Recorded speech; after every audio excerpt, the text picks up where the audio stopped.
नमस्कार मेरे मित्रों, एक बार फिर से आप सभी का तहे दिल से स्वागत है आपके अपने YouTube चैनल शाक्या जी जीके क्लासेस पर।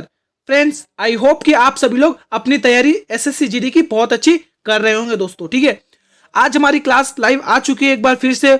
बहुत ही शानदार ये क्लास होने वाली है दोस्तों। ठीक है दोस्तों, इस क्लास के अंदर आपको दोस्तों इंपॉर्टेंट क्वेश्चंस देखने को मिलेंगे एसएससी जीडी के एग्जाम के पॉइंट ऑफ व्यू से, जो आपके लिए बहुत ही इंपॉर्टेंट होने वाले हैं दोस्तों। ठीक है, वीडियो बहुत ही शानदार होने वाली है। इस वीडियो के अंदर दोस्तों आपको जीके जीएस तो मिलेगा ही मिलेगा, रीजनिंग प्लस हिंदी या एक दो क्वेश्चन मैथ्स के भी मिलेंगे। बहुत ही शानदार क्लास है। ठीक है दोस्तों, एक इंपॉर्टेंट बात और बताना चाहूंगा मैं आपको, जो लोग यूपी पुलिस कांस्टेबल की तैयारी कर रहे हैं वो चैनल से जुड़े रहिए। कल से आपकी क्लासेस स्टार्ट हो जाएंगी। क्लासेस आपके रात को डेली 9 PM पर आएगी। टाइमिंग नोट कर लीजिए दोस्तों। जो यूपी पुलिस की तैयारी कर रहे हैं उनकी वीडियो दोस्तों, उनकी क्लास 9 PM को आएगी, डेली 9 PM पर। ठीक है दोस्तों, आप लोग जुड़े रहिएगा चैनल से। ठीक है मित्रों, एक और इंपॉर्टेंट बात, जो लोग बोलते हैं कि सर जी पीडीएफ कहाँ मिलेगी, इस वीडियो की पीडीएफ आपको मेरे चैनल पर मिलेगी। ठीक है, टेलीग्राम चैनल पर, जिसका लिंक मैंने इस वीडियो की डिस्क्रिप्शन में दिया हुआ, आप लोग वहां से ज्वाइन हो जाइए दोस्तों। ठीक है दोस्तों, अब हम अपनी क्लास को स्टार्ट करते हैं एक मोटिवेशनल शायरी के साथ। ठीक है, हर कठिनाइयों से तुझे अब आगे बढ़ना है, तू रुक नहीं है दोस्त, तुझे तो आगे पढ़ना है दोस्तों। इस मोटिवेशन के साथ हम अपनी क्लास को स्टार्ट करते हैं। ठीक है, पहला क्वेश्चन 131वां क्वेश्चन हमारा आज प्रैक्टिस सेट 11वां है। अमीर खुसरो किसके शिष्य थे? बहुत ही शानदार क्वेश्चन है दोस्तों, ये जल्दी से बताइए। मैं यहां पर ये रफ कर देता हूं, आप लोग बताइए जब तक। अमीर खुसरो किसके शिष्य थे? सभी बच्चे बताएंगे। अमीर खुसरो किसके शिष्य थे? मिर्जा ग्यासियब के, निजामुद्दीन औलिया के, असदुल्ला बेग के या फिर शेख सलीम चिश्ती के? बहुत ही शानदार क्वेश्चन है। सभी मेरे मित्र कमेंट सेक्शन में करेंगे कमेंट। अमीर खुसरो दोस्तों आपके निजामुद्दीन औलिया के शिष्य थे दोस्तों। किसके शिष्य थे? निजामुद्दीन औलिया के ये शिष्य थे दोस्तों। इनको दोस्तों कव्वाली का जनक भी कहा जाता है। मैं यहां पर लिख देता हूं, कव्वाली का जनक भी इनको कहा जाता है। कव्वाली का जनक कहा जाता है इनको। ठीक है, इनको कव्वाली का जनक भी कहा जाता है। और दोस्तों इन्होंने कविताएं लिखी हैं, जो कौन सी भाषा में है? फारसी भाषा में। ध्यान रखेंगे सभी मेरे मित्र। ठीक है, इन्होंने कुछ कविताएं लिखी जो आपके फारसी भाषा में है दोस्तों। और इन्हीं अमीर खुसरो को दोस्तों उपाधि में, उपनाम से जाना जाता है। किस उपनाम के से जाना जाता है वो क्वेश्चन पूछा जाता है एग्जाम में। वो है दोस्तों तोता ए हिंद। इन्हीं को कहा जाता है दोस्तों तोता ए हिंद। ठीक है, ये क्वेश्चन एग्जाम में आता है कि तोता ए हिंद की उपाधि किसे दी है, तो वो है अमीर खुसरो। ठीक है मित्रों, तो ये इस क्वेश्चन से आप ये इंफॉर्मेशन ध्यान रखेंगे। जो भी एक्स्ट्रा इंफॉर्मेशन मिल रही है आप लोग ध्यान से कॉपी पेन लेकर बैठे, नोट करते रहिए। यही क्वेश्चन आपके एग्जाम में सीधे छपेंगे। ठीक है, क्वेश्चन नंबर 132 देखिए, रीजनिंग से संबंधित ये क्वेश्चन है। कमेंट सेक्शन में कमेंट करिएगा सभी बच्चे। इस क्वेश्चन का मेरे स्टूडेंट सभी जवाब देंगे। रीजनिंग का क्वेश्चन है, कमेंट सेक्शन में बताइए जल्दी से। देखिए, जिस प्रकार से 3 का संबंध 11 से, वही संबंध आपको 7 से इस डिब्बे में क्या आएगा? जल्दी से बताइए सभी बच्चे बताएंगे। अगर ध्यान से देखा जाए इसमें 3 गुणा 2, ठीक है, मतलब 3 गुणा 2 तो छोड़ा, आप एक बार इसमें स्क्वायर कर लीजिए। आप स्क्वायर सही रहेगा, यानी कि वर्ग कर लीजिए। 3 का वर्ग करिए, उसमें 2 प्लस करिए।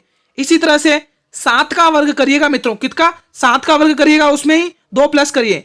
3 का वर्ग आपके होता है 9, और 9 में आप जब 2 प्लस करते हैं तो आपको मिलता है 11।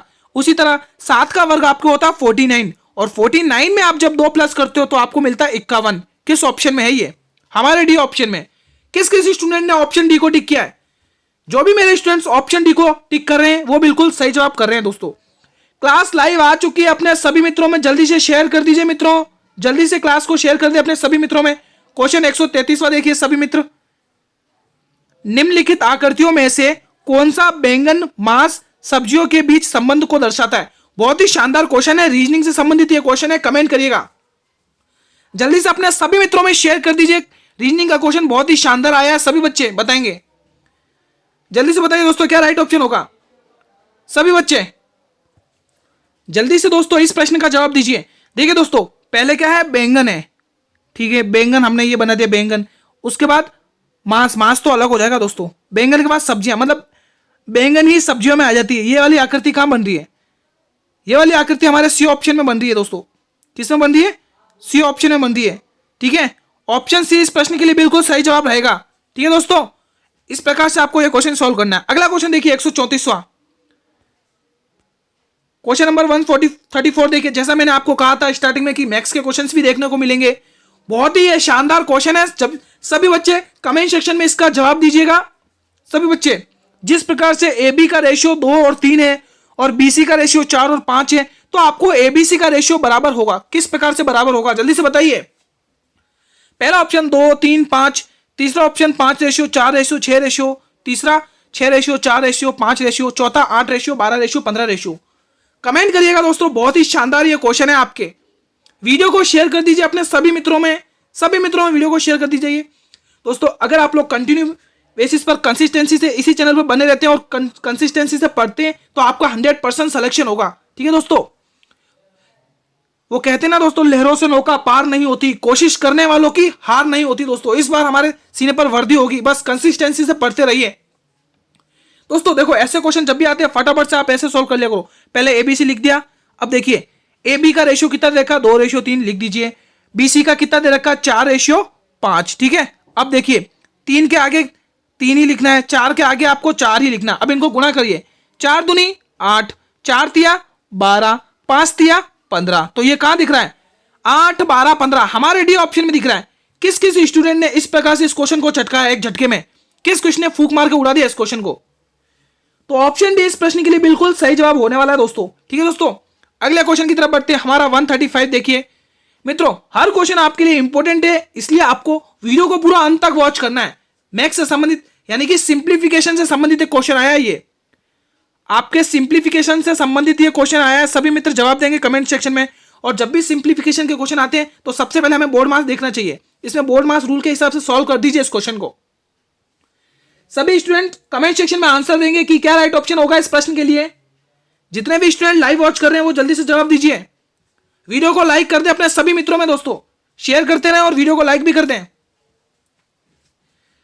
तो सबसे पहले हम बोर्ड मास रूल क्या कहता है कि ब्रैकेट को सॉल्व करिए। तो सबसे पहले हम ये वाला ब्रैकेट सॉल्व करेंगे। देखिए दोस्तों ध्यान से देखिएगा और ध्यान से समझिएगा।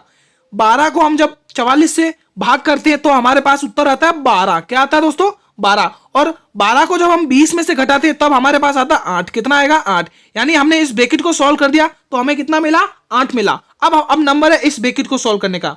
इसके बाद देखिए दोस्तों, इसके बाहर माइनस साइन लगा तो हम माइनस लगा देते हैं। अब आप 10 को 110 से डिवाइड करिएगा तो आपके पास आएगा जवाब 11। क्या आएगा दोस्तों, 11 जवाब आएगा दोस्तों। नहीं, उससे पहले दोस्तों आपको इस 8 से सॉल्व करना होगा। उस ब्रैकेट से पहले हम माइनस यहां लगा रहने देते हैं। ठीक है, अब 8 को आपको 8 से ही डिवाइड करना है इस वाले से। ठीक है, अब 8 को जब 8 से डिवाइड करेंगे तो आपके पास जवाब आता है 1। अब 1 में से आप ब्रैकेट खोलिए तो 1 में से आपको 11 माइनस करना पड़ेगा। तो आपके पास यहां पे लिख देता हूं, तो आपके पास जवाब आएगा 10। अब 10 को आपको इस 46 से माइनस भी तो करना पड़ेगा। तो यहां से आप 46 को जब माइनस करेंगे तब आपके पास जवाब आएगा 36। और 36 को आपको 83 से भी माइनस करना होगा। अब यहां पर माइनस कर देता हूं, यहां पर हम माइनस कर देते हैं 83 में से जब आप 36 माइनस करेंगे तो आपके पास जवाब क्या आएगा। देखिए यहां पे, अब आप देखिए यहां से उधार लीजिए। 13 में 6 गए 7 आएगा और 7 में से 3 घटेंगे 4, यानी 47 आ रहा है ओवरऑल। हमारे डी ऑप्शन में दिख रहा है। किस किस स्टूडेंट ने ऐसे सॉल्व किया जल्दी से बताइए। जिस भी स्टूडेंट ने इस प्रकार से क्वेश्चन को सॉल्व किया वो अपनी तैयारी बहुत ही शानदार लेवल पर कर रहा है दोस्तों। ठीक है दोस्तों, ये क्वेश्चन मैंने आपको समझाने के पर्पज से बहुत धीरे सॉल्व किया। बाकी फास्ट सॉल्व करता तो कुछ स्टूडेंट को समझ में आता और कुछ को नहीं आता। मेरे लिए सभी स्टूडेंट समान है, इसीलिए मैंने इस प्रकार से सॉल्व किया। ठीक है दोस्तों, जिसको समझ में नहीं है मैं वापिस बता देता हूं। 12 को 144 से डिवाइड करेंगे तो हमारे पास आएगा 12। और 12 को जब आप 20 में से माइनस करेंगे तो आपके पास जवाब आएगा 8। और 8 को जब आप 8 से भाग करेंगे तो 1 आएगा। और 1 को आप 10 से माइनस करेंगे, या सॉरी 11, इसको अपन डिवाइड कर देंगे 11। तो 1 को आप जब 11 से माइनस करेंगे तो आपके पास 10 आएगा। और 10 ब्रैकेट खुलते ही आपको 46 से माइनस करना है 10 में, तो आपके पास जवाब आएगा 36। और अंत में 83 से इसको माइनस करना है 36 को, तब आपके पास जवाब आएगा 47। ठीक है मित्रों, इस प्रकार से ये क्वेश्चन सॉल्व होगा। डी ऑप्शन वाले जो भी टिक कर रहे थे स्टार्टिंग में वो बिल्कुल सही जवाब टिक कर रहे हैं। अगले क्वेश्चन की तरफ बढ़ते हैं। हमारा 136 वाला प्रश्न देखिए। तपन कुमार पटनायक ने किस नृत्य शैली में संगीत नाटक अकादमी पुरस्कार जीता है। बहुत ही शानदार ये क्वेश्चन आया दोस्तों। कमेंट सेक्शन में कमेंट करिए दोस्तों, क्या राइट ऑप्शन होगा दोस्तों, जल्दी से बताइए। सभी बच्चे जितने भी वीडियो को देख रहे हैं जल्दी से जवाब दीजिए। कुचिपुड़ी, सत्रिया, ओडिशा या फिर छऊ। किस नृत्य शैली में दोस्तों इन्होंने संगीत नाटक अकादमी पुरस्कार जीता है दोस्तों, कमेंट करिए। शायद दोस्तों ये संगीत अकादमी पुरस्कार का मुख्यालय आपके दिल्ली में है ना, दिल्ली में है संगीत अकादमी ये अकादमी पुरस्कार का मुख्यालय है। ठीक है, आप लोग जवाब दीजिए। वो नृत्य है दोस्तों, वो कौन सी नृत्य शैली है? वो है छऊ नृत्य शैली दोस्तों। इन्होंने दोस्तों इस क्षेत्र में संगीत अकादमी पुरस्कार जीता है दोस्तों, छऊ नृत्य शैली में। अब ये इनका जवाब दीजिए सभी बच्चे। आंध्र प्रदेश किसका, सॉरी कुचिपुड़ी आंध्र प्रदेश का, यहां पर मैं लिख देता हूं।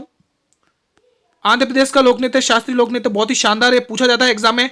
सत्रिया दोस्तों किसका है दोस्तों? सत्रिया आपके असम राज्य का है दोस्तों। किस राज्य का लोक नृत्य? ये असम राज्य का। और इसके प्रवर्तक सत्रिया नृत्य के प्रवर्तक देखिए दोस्तों, प्रवर्तक ध्यान में रखिएगा, इनके प्रवर्तक पूछ लिया जाता है एग्जाम में, तो आप नाम ध्यान रखेंगे, श्रीमंत शंकर देव। कौन है? श्रीमंत शंकर देव। ठीक है, असम राज्य का यह सत्रिया लोक नृत्य प्रसिद्ध है और इस नृत्य के प्रवर्तक श्रीमंत शंकर देव हैं।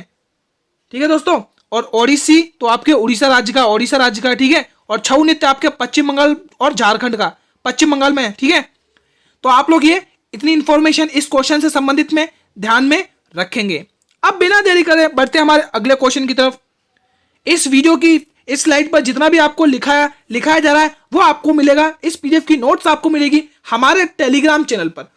भाई जिसने भी अभी तक ज्वाइन नहीं किया है वो जल्दी से ज्वाइन करिए मेरे टेलीग्राम चैनल को, जिसका लिंक मैंने इस वीडियो के डिस्क्रिप्शन में दिया हुआ है। वहां पर आपको इस वीडियो की पीडीएफ भी मिलेगी, जो भी लिखाया जा रहा है वो सब मिलेगा। प्लस पॉइंट है आपके लिए नोट्स, वहां पर नोट्स भी अवेलेबल होंगे बिल्कुल फ्री ऑफ कॉस्ट। सिर्फ आपको टेलीग्राम चैनल से जुड़ना है। वीडियो को दोस्तों शेयर करते रहे अपने सभी मित्रों में। इस प्रश्न का जवाब दीजिए। नर्मदा नदी मध्य प्रदेश में निकलती है, मतलब कहां से निकलती है? मांडू की पहाड़ियों से, अमरकंटक की पहाड़ियों से, ओंकारेश्वर की पहाड़ियों से, या फिर पंचमढ़ी की पहाड़ियों से? बहुत ही शानदार क्वेश्चन है, कमेंट सेक्शन में कमेंट करिए। हर क्वेश्चन आपके लिए इंपॉर्टेंट होने वाला है मित्रों, इसलिए वीडियो को आपको अंत तक वॉच करना है और हर क्वेश्चन का जवाब आपको कमेंट सेक्शन में देना है। दोस्तों आपके ऐसे कमेंट सेक्शन में जवाब देने से मुझे रेस्पॉन्स मिलता है, मुझे मोटिवेशन मिलता है, मैं आपके लिए और भी अच्छे सा कंटेंट प्रोवाइड कराता रहूंगा। ठीक है मित्रों, और मुझे पता चलता है कि मेरे किस स्टूडेंट की तैयारी कैसी चल रही है। ठीक है मित्रों, इस प्रश्न का जवाब दीजिए। ये नर्मदा नदी आपके एमपी में अमरकंटक की पहाड़ियों से निकलती है दोस्तों। ठीक है, अमरकंटक की पहाड़ियों से ये निकलती है दोस्तों, और अपना जल कहां ले जाती है दोस्तों? ये अपना जल अंत में कहां ले जाती है? ये अपना जल अंत में ले जाती है आपके खंबात की खाड़ी में दोस्तों। खंबात की खाड़ी में, आप लिख देते हो खंबात की खाड़ी में ये अपना जल ले जाती है। ध्यान रखेंगे मेरे सभी मित्र। ठीक है, अमरकंटक की पहाड़ियों से ये निकलती है और अपना जल सीधा खंबात की खाड़ी में ले जाती है। इस क्वेश्चन से संबंधित आप ये ध्यान में रखेंगे। अगले क्वेश्चन की तरफ बढ़ते हैं। हमारा 138 देखिए दोस्तों, आप सभी को पता है ये क्लास आपके 8 PM पर लाइव आती है। अब कल से जो भी यूपी पुलिस की तैयारी कर रहे हैं, एसएससी जीडी की क्लास खत्म होते ही आपके यूपी पुलिस की क्लास चलेगी 9 PM पर। ध्यान रखें यूपी वाले भाई, जो भी यूपी बोर्ड की यूपी पुलिस कांस्टेबल की तैयारी कर रहे हैं उनकी क्लास आपके 9 PM पर चलेगी। ठीक है मित्रों, देखिए दोस्तों यूपी में भी हिंदी है, ठीक है, और एसएससी में हिंदी है, लेकिन यूपी की हिंदी थोड़ी एडवांस लेवल में आती है और एसएससी की इजी आती है, तो एसएससी वाले भी देख सकते हैं उस क्लास को। ठीक है मित्रों, ध्यान रखेंगे। भारत में पीर बुदान का मेला प्रतिवर्ष कहां पर लगता है? मध्य प्रदेश में, हरियाणा में, उत्तर प्रदेश में, या फिर उत्तराखंड में? कमेंट करिएगा मेरे सभी मित्र, क्या राइट ऑप्शन होने वाला है इस प्रश्न के लिए? सभी मित्र कमेंट करिए, इस प्रश्न का क्या जवाब होगा? सभी बच्चे बताएंगे जितने भी वीडियो को लाइव वॉच कर रहे हैं। भारत में पीर बुदान का मेला किस में लगता है? यह लगता है दोस्तों आपके मध्य प्रदेश में दोस्तों। कहां पर लगता है? मध्य प्रदेश राज्य में दोस्तों। किस राज्य में? मध्य प्रदेश राज्य में। और किस महीने में लगता है दोस्तों, किसी को पता है? यह आपके लगता है अगस्त से सितंबर महीने में। मैं यहां पर लिख देता हूं, अगस्त से सितंबर महीने तक, ये सितंबर तक ये लगता है। अगस्त से आपके सितंबर महीने में ये लगता है दोस्तों, ध्यान रखेंगे। ठीक है, ये दोस्तों पीर बुदान शाह दोस्तों, ये दोस्तों पीर बुदान शाह एक मुस्लिम संत हैं दोस्तों। ये जो पीर बुदान शाह है ना, ये आपके एक मुस्लिम संत हैं, मुस्लिम संत हैं ये। ठीक है, और पीर बुदान शाह का दोस्तों, इनको दोस्तों दूसरे नाम से किस नाम से जाना जाता है? इनको बाबा बुदन अली के नाम से भी जाना जाता है दोस्तों। यहां पे लिख देता हूं मैं, बाबा बुदन अली के नाम से भी जाना जाता है। ठीक है, ध्यान में रखेंगे आप सब ये इंफॉर्मेशन, ठीक है। पीर बुदान शाह एक मुस्लिम संत हैं जिनको अन्य नाम बाबा बुदन अली के नाम से जाना जाता है, और पीर बुदान का मेला प्रतिवर्ष मध्य प्रदेश में लगता है, जो आपके अगस्त से सितंबर महीने में लगता है। ये इंफॉर्मेशन आप इतना ध्यान में रखेंगे, ठीक है। बिना देरी करे बढ़ते हमारे अगले क्वेश्चन की तरफ। हमारा अगला क्वेश्चन देखिए 139वां, नगर निगम की बैठकों की अध्यक्षता कौन करता है? इजी प्रश्न है, आई थिंक सभी बच्चे कमेंट कर देंगे। अध्यक्ष, महापौर, निर्देशक या फिर राज्यपाल। ये सभी के सभी क्वेश्चंस आपके लिए एग्जाम के पॉइंट ऑफ व्यू से बहुत ही इंपॉर्टेंट है, इसलिए दोस्तों जल्दी से अपने सभी मित्रों में इस वीडियो को शेयर कर दीजिए। फेसबुक, व्हाट्सएप, इंस्टाग्राम, जहां पर भी आप अवेलेबल हैं सब जगह इस वीडियो को शेयर कर दीजिए, बहुत ही इंपॉर्टेंट क्लास है। और वीडियो को भी लाइक कर दीजिए दोस्तों, एक लाइक तो बनता है दोस्तों, एक लाइक कर दीजिए इस वीडियो पर जल्दी से। नगर निगम की बैठक की अध्यक्षता कौन करता है? ये आपके करते हैं महापौर करते हैं दोस्तों। कौन करते हैं? महापौर। ये सिर्फ नाम मात्र के होते हैं दोस्तों, नाम मात्र के होते हैं, ठीक है, जो बैठक बिठाते हैं, ठीक है। नगर निगम की बैठक कौन बिठाते हैं? महापौर बिठाते हैं। ये नाम मात्र के एक नेता होते हैं, बस इतना ध्यान रखें और कुछ नहीं, ठीक है। तो 139वें प्रश्न का जवाब बी ऑप्शन बिल्कुल सही रहेगा। अभी तक जो भी ए टिक कर रहे थे गलत कर रहे हैं, डी वाले भी गलत कर रहे हैं, सी वाले भी गलत हैं। अभी तक जिसने भी बी ऑप्शन को टिक किया है वो अपनी तैयारी बहुत ही शानदार लेवल पर कर रहा है। अगला क्वेश्चन देखिए हमारा 140वां, देखिए बहुत ही शानदार क्वेश्चन आया इस बार। सभी बच्चे कमेंट सेक्शन में कमेंट करेंगे। द गोल्डन बोट नामक पुस्तक किसने लिखी है? सत्यजीत रे ने, मुंशी प्रेमचंद ने, रविंद्रनाथ टैगोर ने और आर.के. नारायण ने। दोस्तों कमेंट करिएगा, बहुत ही शानदार ये क्वेश्चन है। द गोल्डन बोट नामक पुस्तक किसने लिखी है? सभी मित्र कमेंट करेंगे। वीडियो को लाइक शेयर करते हैं अपने सभी मित्रों में। द गोल्डन बोट पुस्तक लिखी है आपके रविंद्रनाथ टैगोर ने। किसने लिखी है? रविंद्रनाथ टैगोर ने। ऑप्शन सी इस प्रश्न के लिए बिल्कुल सही जवाब रहेगा दोस्तों। अब थोड़ा हम रविंद्रनाथ टैगोर के बारे में देख लेते हैं दोस्तों। इनको दोस्तों साहित्य में नोबेल पुरस्कार प्राप्त हुआ है। मैं यहां पर लिख देता हूं, एक मिनट, मैं यहां पर लिख देता हूं आपको यहां पर। हाँ, इनको साहित्य में नोबेल पुरस्कार प्राप्त हुआ है दोस्तों, ठीक है। रविंद्रनाथ टैगोर को साहित्य में नोबेल पुरस्कार प्राप्त हुआ है, ठीक है, ये आप ध्यान में रखेंगे।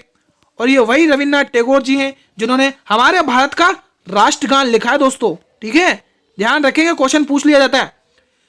ये वही रविंद्रनाथ टैगोर जी हैं जिन्होंने हमारे भारत का राष्ट्रगान लिखा है और इनको साहित्य में नोबेल पुरस्कार मिला है। और इनकी एक पुस्तक है द गोल्डन बोट, बहुत ही फेमस पुस्तक है दोस्तों, ठीक है, पूछी जाती है एग्जाम में, ठीक है। तो ये 3 क्वेश्चन जो इस मैं आपको इस स्लाइड पे पढ़ाया है बहुत ही इंपॉर्टेंट है आपके एग्जाम के पॉइंट ऑफ व्यू से, ठीक है।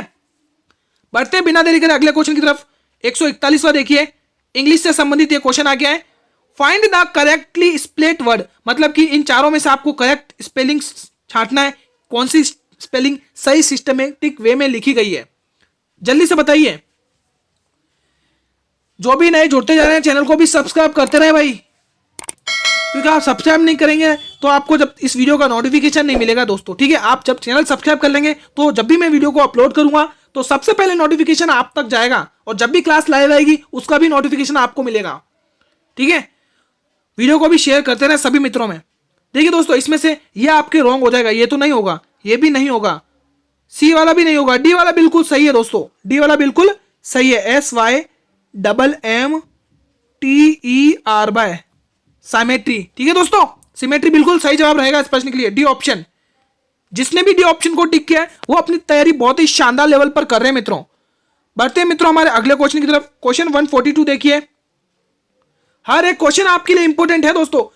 आप लोग हर क्वेश्चन का जवाब कमेंट सेक्शन में कमेंट करेंगे। अगर आपके कोई क्वेश्चन गलत होता है तो आप डीमोटिवेट ना होइए दोस्तों, हम अगला क्वेश्चन सही करेंगे दोस्तों, ठीक है, क्योंकि हमें सिलेक्शन लेना है दोस्तों, इसीलिए हमें पढ़ना है कंसिस्टेंसी से।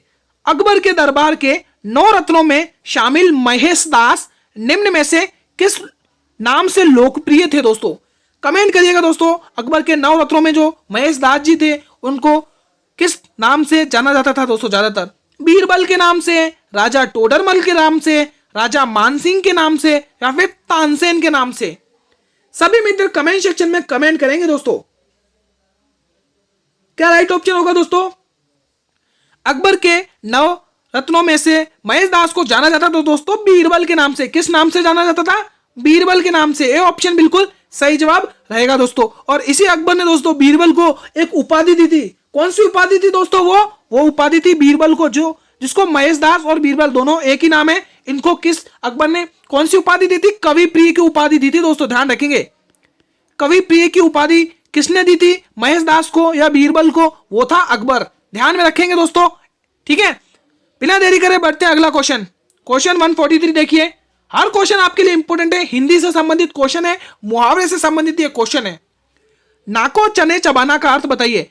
इज्जत उतार देना, असंभव कार्य करना, बहुत तंग करना, ग्रह पकड़ करना। कमेंट करिए दोस्तों, हर एक क्वेश्चन इंपॉर्टेंट है आपके लिए। वीडियो को शेयर करते रहे, जो भी नए जुड़ते जा रहे हैं वीडियो को लाइक भी कर दे दोस्तों, जितने भी वीडियो को वॉच कर रहे हैं। एक बार मेरे सभी मित्र वीडियो को वो लाइव कर देंगे दोस्तों, मतलब कि लाइक कर देंगे। कमेंट करिए, इस प्रश्न का जवाब कमेंट करिए, वीडियो को भी लाइक कर दें। देखिए दोस्तों, नाको चबे चबाने का अर्थ होता है दोस्तों बहुत परेशान करना, बहुत तंग करना। ऑप्शन सी, अभी तक जो ए ऑप्शन टिक करें वो गलत करें, बी ऑप्शन वाले भी गलत हैं और डी ऑप्शन वाले भी गलत हैं दोस्तों। बहुत तंग करना इस प्रश्न के लिए बिल्कुल सही जवाब रहेगा ऑप्शन सी, ठीक है। बढ़ते बिना देरी करें अगले क्वेश्चन की तरफ। 144 देखिए।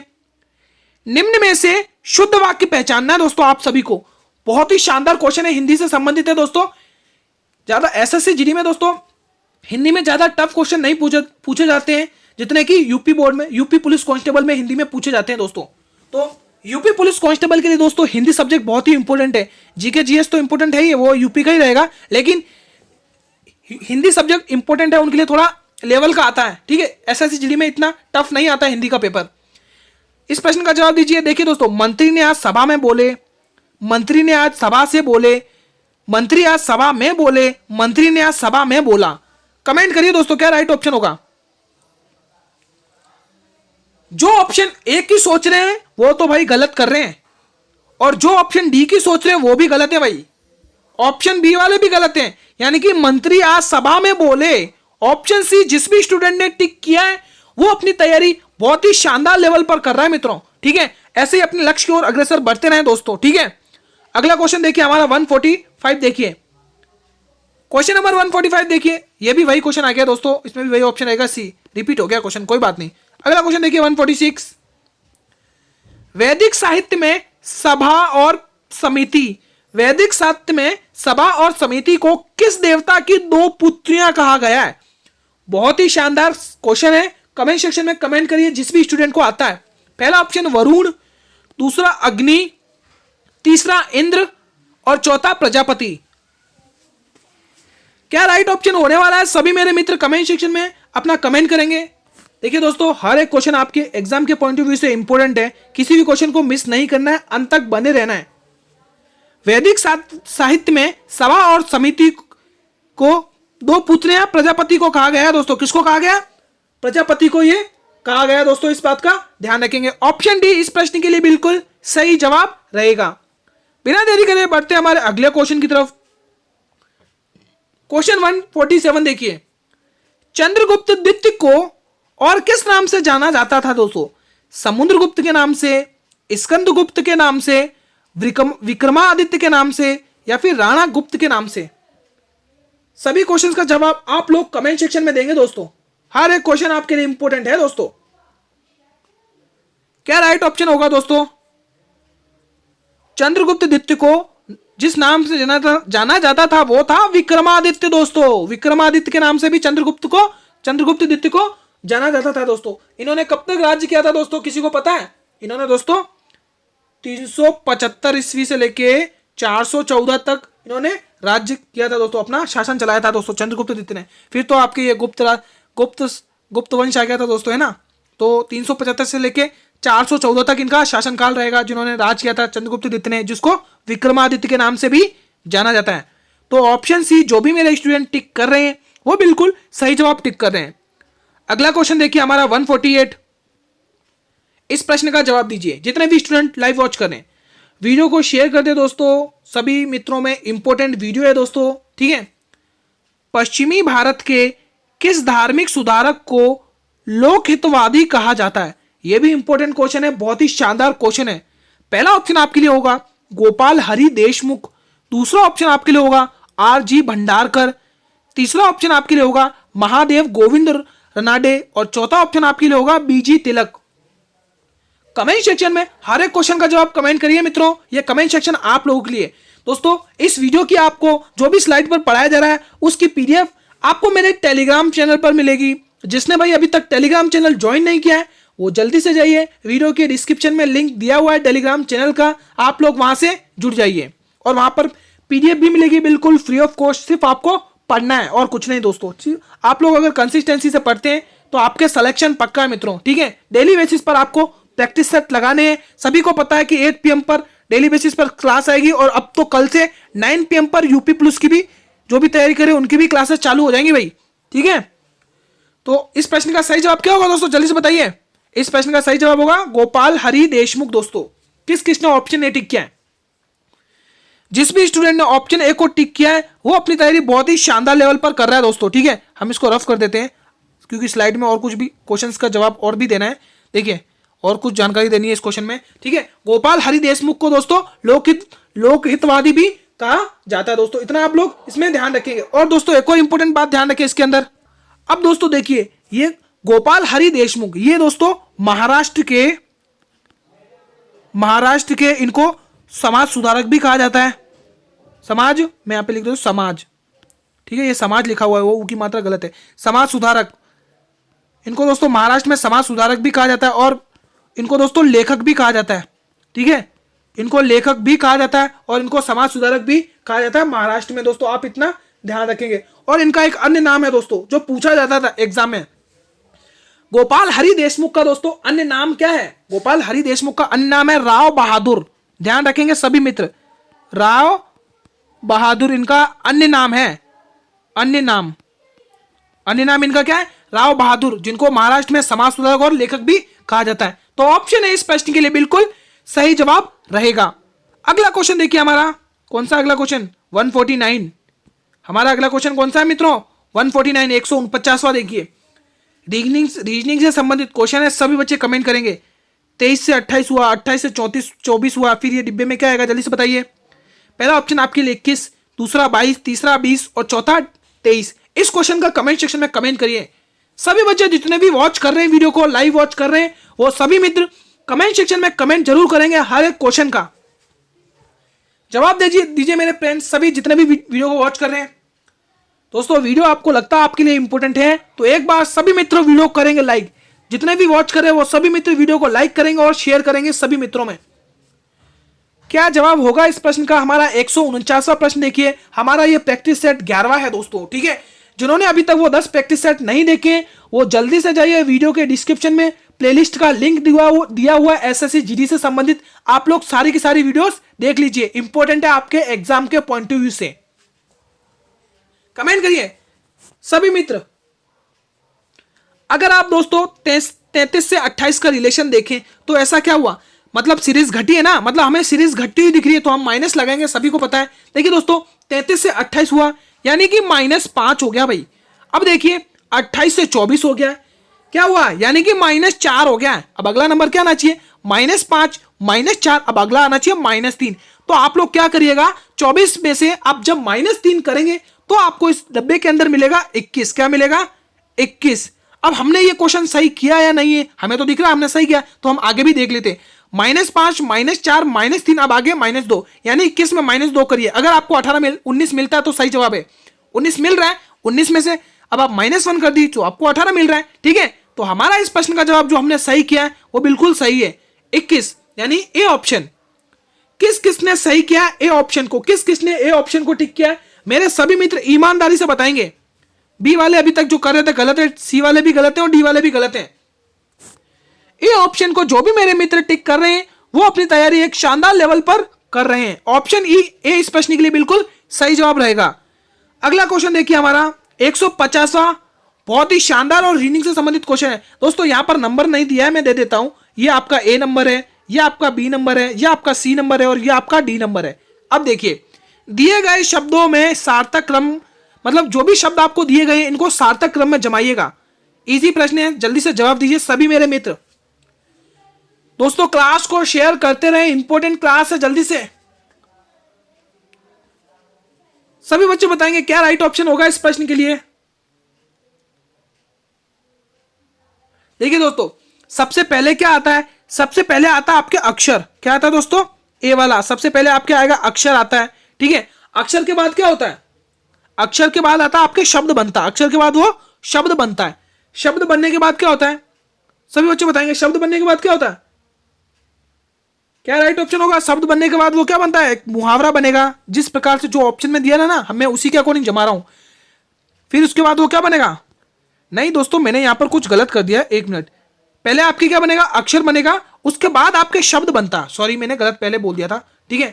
पहले आपके क्या बनेगा, अक्षर बनेगा, उसके बाद शब्द बनेगा, उसके बाद क्या बनता है, क्या बनता है उसके बाद बनेगा आपके मुहावरा बनेगा। जिस ऑप्शन में जो 4 ऑप्शन दे रखे ना उसी में से बता रहा हूं। अब आपके मुहावरा बनेगा, पहले अक्षर बनेगा, फिर उसके बाद वो शब्द बनेगा, उसके बाद वो मुहावरा बनेगा, और उसके बाद में जाके वो पूरा वाक्य बनेगा। ऑप्शन ये किसमें मैच हो रहा, देखिए ACDB, ये पहला ऑप्शन नहीं होगा, ACBD, ये रहा हमारा दूसरा ऑप्शन। किसने टिक किया है, ACBD, ये वाले गलत है, सी वाले भी गलत है, डी वाले भी गलत है। जिस भी स्टूडेंट ने ऑप्शन बी को टिक किया वो बिल्कुल सही टिक कर रहा है। मैं वापस बोल कर बता देता हूं, पहले अक्षर आता है, उसके बाद शब्द आता है, उसके बाद मुहावरा आता है, उसके बाद बनता है पूरा वाक्य, ठीक है। तो ऑप्शन बी प्रश्न के लिए बिल्कुल सही जवाब रहेगा।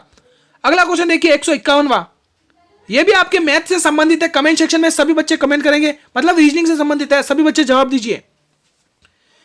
64 और 53 में ऐसा क्या किया कि अपन को 4 मिल गया। उसी प्रकार से जो रिलेशन इसमें बना, अब यहां पर भी देखिए 86 और 42 में कितना मतलब प्लस किया या जो भी कुछ भी किया हो कि हमें 4 मिला, ऐसा क्या रिलेशन बना है इन दोनों में। जो रिलेशन इन दोनों में बना है ना वही रिलेशन आपको 83 और 72 से बनाना है, जिसके लिए मैं आपको पहला ऑप्शन देता हूं 12, दूसरा 10, तीसरा 15 और चौथा 18। कमेंट करिएगा मेरे मित्र जितने भी वीडियो को लाइव वॉच कर रहे हैं, सभी मित्र बहुत ही शानदार लेवल का क्वेश्चन है, सभी मित्र बताएंगे। लेवल देखिए क्वेश्चन का, बहुत ही इंपॉर्टेंट क्वेश्चन है दोस्तों। इसमें आपको गिद्ध की नजर से देखना पड़ेगा दोस्तों, जल्दी से सभी मित्र गिद्ध की नजर से देखिए क्या राइट ऑप्शन होगा, जवाब दीजिए। अब देखो दोस्तों, अब ध्यान से देखना, जिसको नहीं आया, जिसने गलत किया, जिसने सही किया कोई बात नहीं, जिसने गलत किया वो ध्यान से देखें।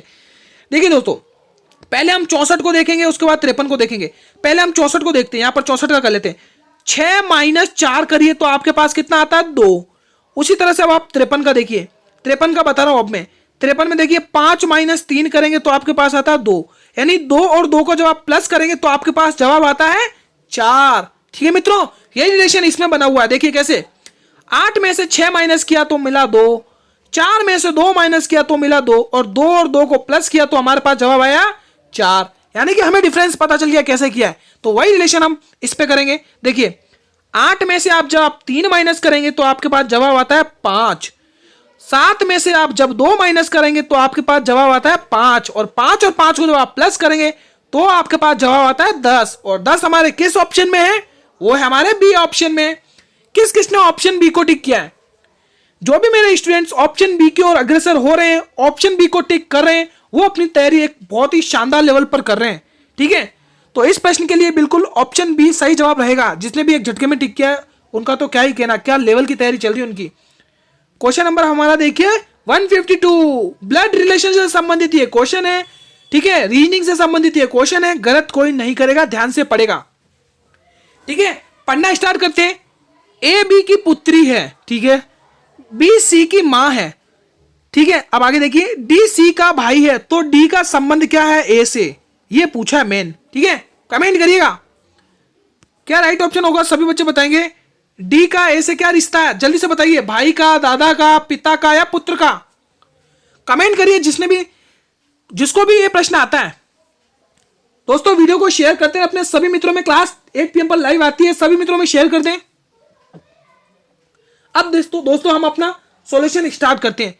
देखिए बी मतलब ए बी की पुत्री है, बी की पुत्री कौन है, यहां पे मैं बी लिख देता हूं। ठीक है, ध्यान से देखना इस क्वेश्चन को, एक मिनट, यहां पर लिखता हूं, यहां पर मैं बी लिखता हूं।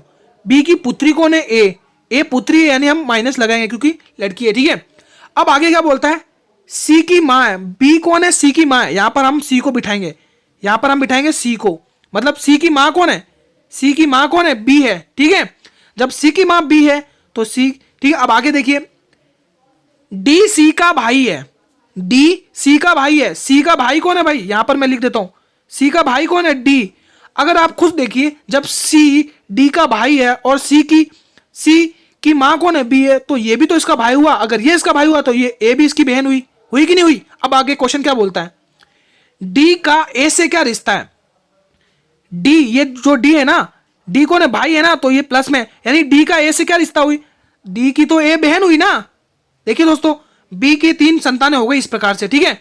तो डी और ए का संबंध देखिए, तो डी ए से किस प्रकार संबंध रखता है, तो डी की ए क्या है, बहन है, सॉरी भाई है, ठीक है। तो ध्यान रखेंगे, ठीक है दोस्तों, ध्यान रखेंगे। डी कौन लगा, ए का, तो ए का तो भाई हो गया ना, तो इस प्रश्न में ए ऑप्शन बिल्कुल सही रहेगा, भाई का संबंध है, ठीक है दोस्तों। जिसको ये क्वेश्चन समझ में आ गया है वो कमेंट सेक्शन में थंब इमोजी क्रिएट करेंगे, जिसको समझ में नहीं आया वो कमेंट सेक्शन में कमेंट करेंगे, मैं वहां पर रिप्लाई कर दूंगा, ठीक है मित्रों। अगला क्वेश्चन देखिए हमारा 153 एनालॉजी से संबंधित ये क्वेश्चन है, कमेंट करिएगा। जिस प्रकार 4, 5, 6 का संबंध 15 से है, उसी प्रकार वो संबंध आपको यहां पर बनाना है।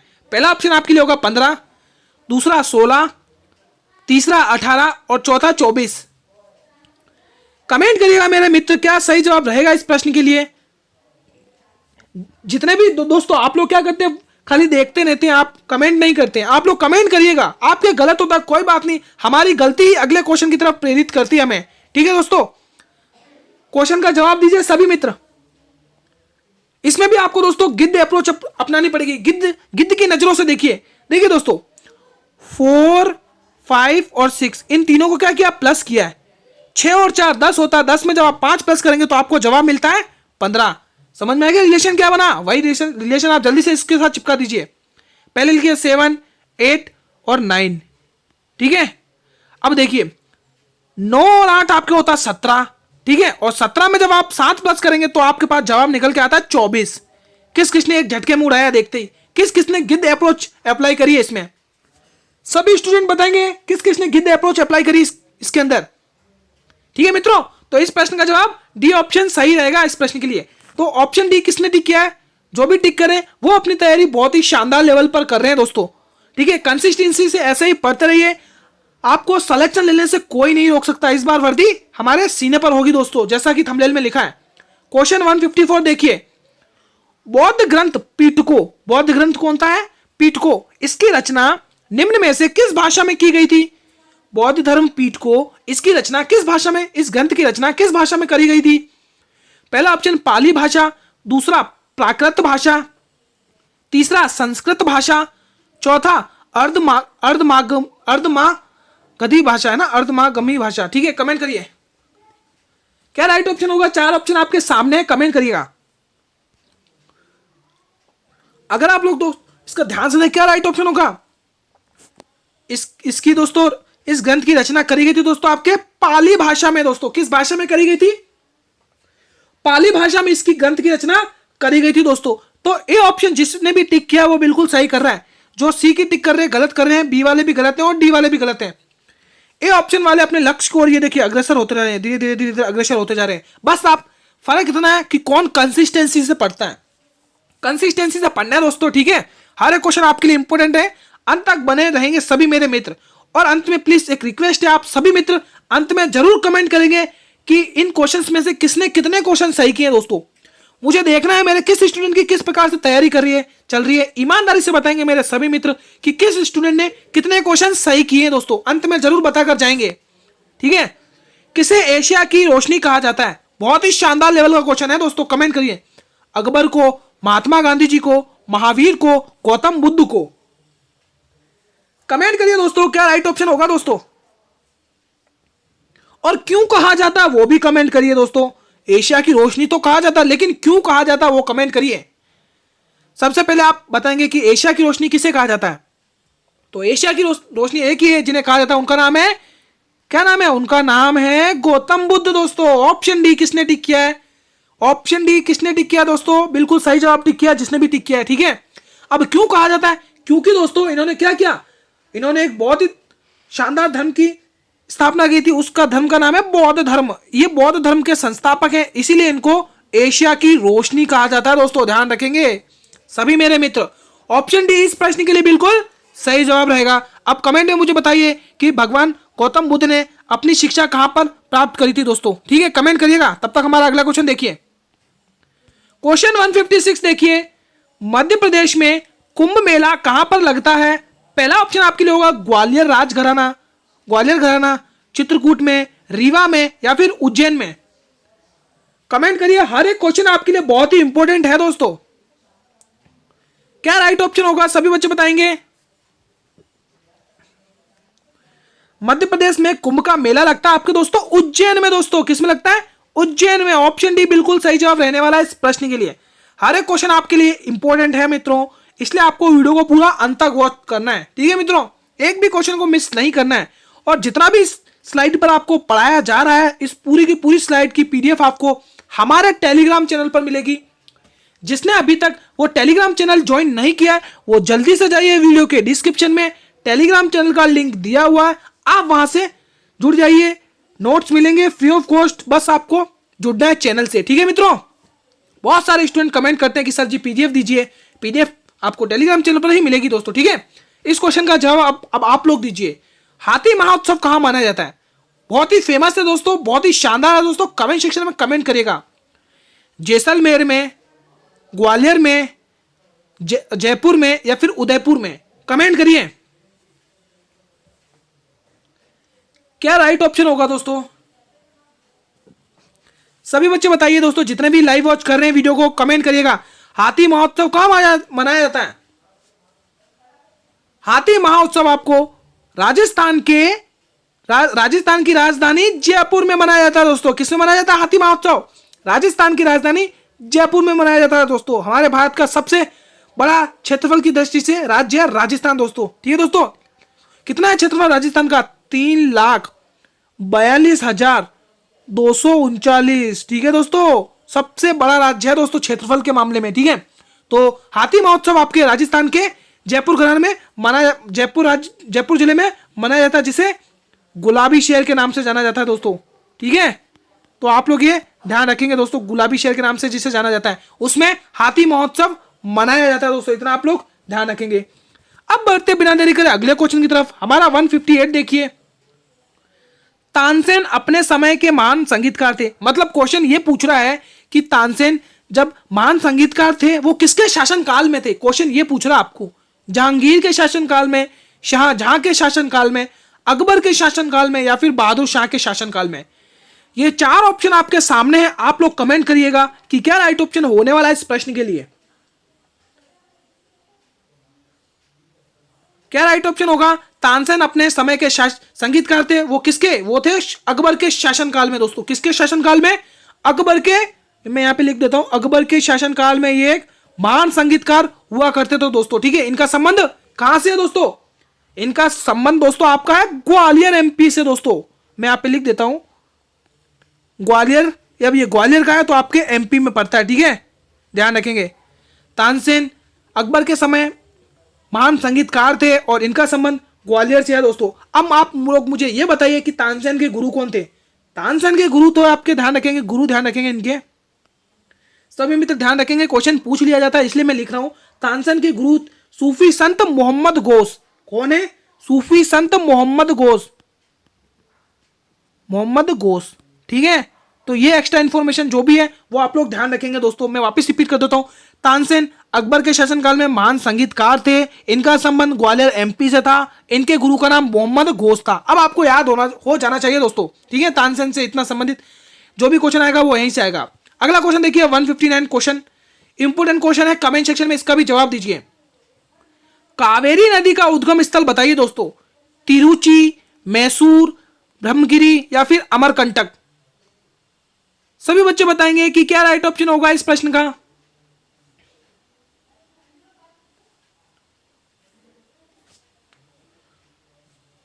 कावेरी नदी दोस्तों, आपके कावेरी नदी से बहुत सारे क्वेश्चन पूछे जाते हैं, वो भी मैं आपको इसी वीडियो में बताऊंगा। देखिए दोस्तों, कावेरी नदी का सबसे पहले उद्गम कहां से होता है आपको यह पता होना चाहिए दोस्तों। कावेरी नदी का दोस्तों आपका उद्गम होता है दोस्तों ब्रह्मगिरी की पहाड़ियों से दोस्तों। कहां से? ब्रह्मगिरी की पहाड़ियों से दोस्तों। अब आप लोग को यह ध्यान रखिए दोस्तों कि ये कावेरी नदी किन किन राज्यों में बहती है। तो आप लोग ध्यान रखेंगे, पहले तो कर्नाटक में, ये कर्नाटक में बहती है, फिर तमिलनाडु में भी बहती है, यहां पे ध्यान रखेंगे, तमिलनाडु, ठीक है, कर्नाटक में बहती है, तमिलनाडु में बहती है। और ये क्वेश्चन जरूर पूछा जाता है, मैं वापिस बोल रहा हूं, आप लोग ये क्वेश्चन तो ध्यान से सुनिएगा, स्टार मार्क कर लीजिएगा इस क्वेश्चन पे, कि क्वेश्चन पूछा जाता है कावेरी नदी पर कौन कौन से शहर बसे हुए हैं या फिर स्थित हैं, और आपको 4 ऑप्शन दे देंगे, ठीक है। तो आप लोग ध्यान रखेंगे कि कावेरी पर पहले तो आप लोग ध्यान रखेंगे बेंगलोर, ठीक है, कावेरी नदी पर है बेंगलोर, और दूसरा ध्यान रखेंगे मैसूर, दूसरा मैसूर, और तीसरा है कौन सा, तीसरा है मांडचा, ठीक है। ये 3 शहर आपके कावेरी नदी पर बसे हुए हैं दोस्तों, ठीक है, ठीक है दोस्तों, ये ध्यान रखेंगे। तो कावेरी नदी आपके ब्रह्मगिरी पहाड़ियों से इसका उद्गम होता है, निकलती है कर्नाटक तमिलनाडु राज्य में बहती हुई, और इसके बहती हुई आपके अपना जल अंत में कहां ले जाती है, वो भी आप लोग ध्यान रखेंगे, अंत में अपना जल ये ले जाती है बंगाल की खाड़ी में, बंगाल की खाड़ी में रह जाती है दोस्तों, ठीक है। और 3 शहर जो इसके सामने बसे हुए बेंगलोर, मैसूर और मांडचा, तो इतना आप ध्यान में रखेंगे। अगला और अंतिम प्रश्न इस वीडियो का, क्वेश्चन नंबर 160 देखिए, निम्न नदियों में से सबसे अधिक पथ परिवर्तन कौन करती है, मतलब अपना रास्ता कौन बदलती है दोस्तों सबसे ज्यादा, जल्दी देखिए, सोन नदी, गंडक नदी, कोसी नदी या फिर गंगा नदी। कमेंट सेक्शन में कमेंट करेगा, बहुत ही शानदार ये क्वेश्चन है आप सभी के एग्जाम के पॉइंट ऑफ व्यू से। सभी बच्चे बताइए, इजी प्रश्न है, ठीक है, सभी बच्चे बता देंगे, इसका सही जवाब होगा कोसी नदी। तो जिस भी स्टूडेंट ने हमारे ऑप्शन सी को टिक किया है, कोसी नदी को टिक किया है, वो बिल्कुल शानदार लेवल पर अपनी तैयारी कर रहा है मित्रों, ठीक है मित्रों। आज की वीडियो को हम यहीं पर समाप्त करते हैं मित्रों, ठीक है। इस वीडियो के अंदर किसी भी स्टूडेंट को किसी भी क्वेश्चन से किसी भी प्रकार का कैसा भी डाउट होता है, तो ये कमेंट सेक्शन बिल्कुल आपके लिए है दोस्तों, ये कमेंट सेक्शन आपके लिए है, आप लोग यहां पर बेझिझक होकर कमेंट करें, किसी भी क्वेश्चन से डाउट है तो, ठीक है दोस्तों, वहां पर आपको सॉल्यूशन मिल जाएगा। और एक और इंपॉर्टेंट बात दोस्तों, मोस्ट इंपॉर्टेंट बात बता रहा हूं, जो लोग अभी यूपी पुलिस कांस्टेबल की तैयारी कर रहे हैं, ठीक है, उनके लिए कल डेली 9 PM पर क्लासेस लग जाएंगी, ठीक है, 9 PM पर लाइव क्लासेस चालू हो जाएंगी। आप सभी मित्रों को जुड़ना है दोस्तों, जो भी यूपी पुलिस की तैयारी कर रहे हैं। अब देखिए दोस्तों, यूपी पुलिस में आपके हिंदी हो गई, रीजनिंग हो गई, मैथ हो गई, ये ओवरऑल सेम ही रहता है, तो आप भी देख सकते हैं, ठीक है, लेकिन हिंदी इसमें एडवांस लेवल की हो सकती है, ठीक है, तो आप लोग भी जुड़िए। और दोस्तों, अगर आपको लगता है ये वीडियो आपके एग्जाम पॉइंट ऑफ व्यू से इंपॉर्टेंट है, तो आप इस वीडियो को करें लाइक, और अपने सभी मित्रों में इस वीडियो को करें शेयर दोस्तों। और जो लोग चैनल पर पहली बार विजिट कर रहे हैं, वो चैनल को भी कर लें सब्सक्राइब, ताकि मैं जब भी नई वीडियो को अपलोड करूं तो सबसे पहले नोटिफिकेशन आप लोगों तक पहुंचे दोस्तों। कल मिलते हैं डेली इसी टाइम पर, जुड़ना ना भूलेंगे सभी मेरे मित्र, ठीक है। धन्यवाद, टेक केयर, जय हिंद, जय भारत।